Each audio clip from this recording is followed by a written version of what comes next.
আসসালামু আলাইকুম। আমি একটা সোশ্যাল মিডিয়াতে কথা বলবো।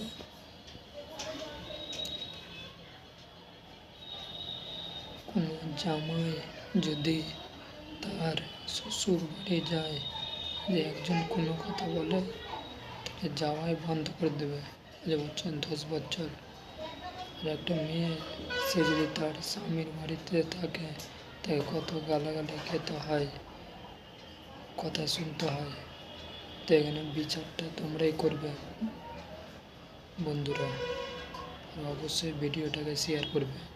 একটা মেয়ে কত যে সহ্য করে নিজের স্বামীর বাড়িতে, সে মেয়েটাই জানে।